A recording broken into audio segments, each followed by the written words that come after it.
It was 10 o'clock at night. A young traveler had arrived at a hostel and had retired to his room. There he opened a trunk and stared at its contents. "I still have to make some of what I have left," he said. "Maybe I can summon a genius as powerful as the 1001 Nights to bring me riches. Who knows?" In fact, the trunk only contained old clothes and some women's dresses. "Hi.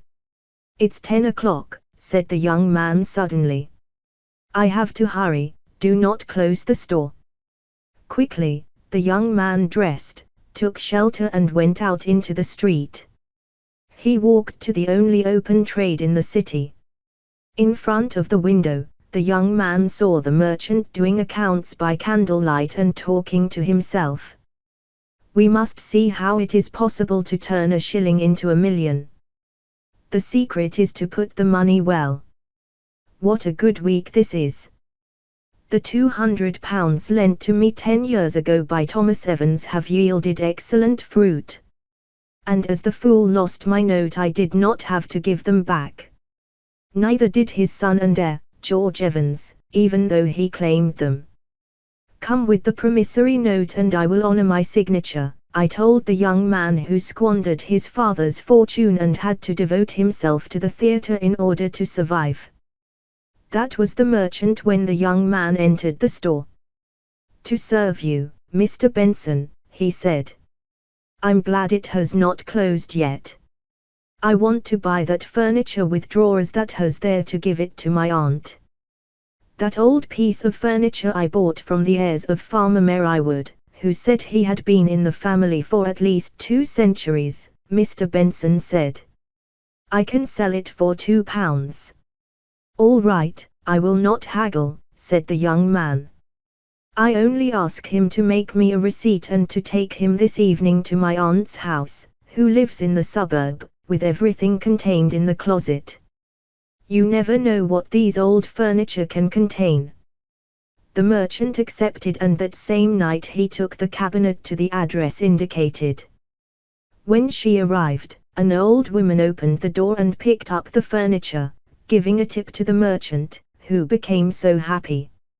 It was 12 o'clock when a beautiful, well-dressed woman stepped out of a carriage and knocked on the door of commerce. Mr. Benson opened in surprise. "What do you want?" said Mr. Benson. "I want to buy you the 4-drawer cabinet you bought at Farmer Merriwood's auction." "But I do not have the closet," Mr. Benson said. "Oh, no, what a misfortune. Recover it and we will distribute the money it contains hidden in a drawer. He welcomed me as a child, and I know that there are 4 bank notes of £1,000 in each one of them, for I myself saw them stored. What's more, he gave me this silver pin to open the secret compartment where the bills are. The old closet." "Come back tomorrow," said Mr. Benson. Mr. Benson went to the house where he had left the closet at dawn and, after several negotiations, recovered the closet in exchange for a gold bag. When he arrived at the store, decided to open the drawer himself and not wait for the lady. So, with a small axe, he broke the drawer where the lady told him that the bills were kept. In it he only found a note that said, "I received, Jorge Evans." At the same instant, the young man would enter his hostel room and put 2 women's clothes back in the trunk. The young man was none other than Jorge Evans himself, an actor by profession. "I have been quite successful in my roles as aunt and lady," said the boy.